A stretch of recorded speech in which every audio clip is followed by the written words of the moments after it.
Alright guys, I am back with my review of this week's WWE Friday Night Smackdown for January 17th, 2014. And I saw some comments on my TNA Impact review asking about the noise in the background that comes on sporadically. Sometimes there's no noise like right now, and then sometimes there's this loud buzzing sound. Well, that's my heat. It just cuts on, and the other noise, the loud buzzing, was actually my dryer going off, so I figured I'd just go ahead and put that out there. But anyways, on to SmackDown. It starts off with the New Age Outlaws versus Goldust and Cody Rhodes. And the match was okay. I think the New Age Outlaws have been pretty good in their return. I mean, they obviously have some ring rust, but they're better than a lot of other nostalgia tag teams. And I would actually like to see them have a short run for a while. I think they could do a lot with them to put over some of the younger guys. And this was good. It's definitely refreshing to see them as heels again. It reminds me of when they first debuted and they laid out the headbangers with the radio, and they threw Cactus Jack and Terry Funk off the stage in that dumpster, and Jim Ross was just freaking out. So it's cool to see them as heels again. But Vicky Guerrero comes out and says that the Royal Rumble is going to be brother against brother, friend against friend, and this distracts Cody Rhodes. Billy Gunn rolls him up and gets the win. Then we get a pretty good match from Rey Mysterio and Del Rio. I liked this match. I didn't know who was going to win. I thought Del Rio was going to win, but there was a lot of back and forth in this one. And Rey Mysterio actually gets the win with a roll-up, and afterwards Del Rio puts him in the arm breaker and just refuses to let go.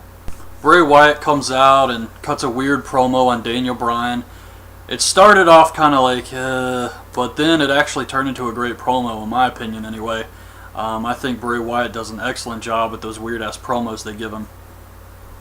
Then we see CM Punk backstage. He says he's going to call out everybody tonight. He's calling out all of the Shield and the New Age Outlaws. Then we get an awesome tribute video for Mae Young. They did a really good job with that.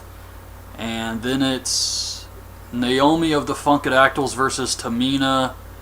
It was very average. Naomi hits the split leg moonsault for the win. I guess it was better than a lot of the other Divas matches though, and that's partly because Naomi can actually wrestle. She's one of the Divas they should actually be using more of. But she's stuck with Cameron. Cameron's like an anchor just holding her back. A couple of other things I should mention. They're doing this Diva buffer thing before and after each commercial, or at least before the next commercial. I don't know what the purpose is. Well, I know what the purpose is. It's to build up Total Divas, but some of the girls aren't on Total Divas, like Oksana. But yeah, it was weird. I don't know why they're doing that. Then Paul Heyman comes out. Oh yeah, and The Miz has been on commentary all night for some insane reason. But he's actually been decent. Paul Heyman comes out. He's talking about how Big Show hit Zeb Coulter, and he would never dare to hit him because he's an advocate for Brock Lesnar. And Big Show comes out anyways, and Heyman runs away. Then it's Fandango versus Big E Langston. I thought the match was pretty average. Big E hits the big ending for the win. I feel like I say that about every single Big E match, but that's just how I feel, honestly. The Shield are backstage, and they're talking about the Royal Rumble, and eventually they start talking about how, well, I would throw you over the top rope if I had to. If it meant main eventing WrestleMania, I would throw you over in a heartbeat. So they all start arguing, and then Roman Reigns is like, hey, let's not worry about that tonight, or some crap, I don't know. Still trying to do the whole dissension within the Shield. And that's not going to end anytime soon. Then it's the Usos versus the Real Americans. And this was pretty funny because Zeb Coulter is in a wheelchair. He's got a neck brace. And as they're coming out on the stage, they are doing the whole hand over the heart, and Zeb starts to roll away down the ramp. They have to go and catch him. I definitely like that. Match was okay. One of the Usos throws Zeb into Cesaro with the wheelchair, and the other Uso hits the splash on Swagger for the win.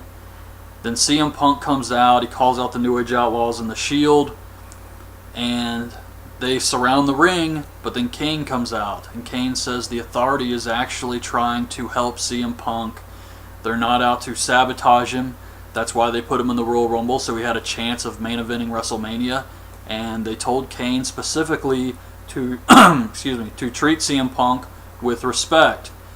And Punk says something to Kane like, "You're just an ass kisser in a suit now. I can't take your word. Your word means nothing to me." So Kane says, "Get him, boys." And the New Age Outlaws and the Shield start to surround the ring again. And then Kane just runs in and chokeslams CM Punk. And that was the end of the show. And I have to say, this show was pretty damn boring. I would say this one was definitely below average. And maybe it's just me, because it's not like the matches were really bad or anything. It just felt like nothing happened. I mean, the final segment has Kane chokeslamming CM Punk. Okay, am I supposed to get excited about a Kane versus CM Punk match? Who gives a shit about that? So everything just felt really subpar and bland. Like, if this was back in the Attitude Era, this would be like a fucking Sunday Night Heat show, is what this was here.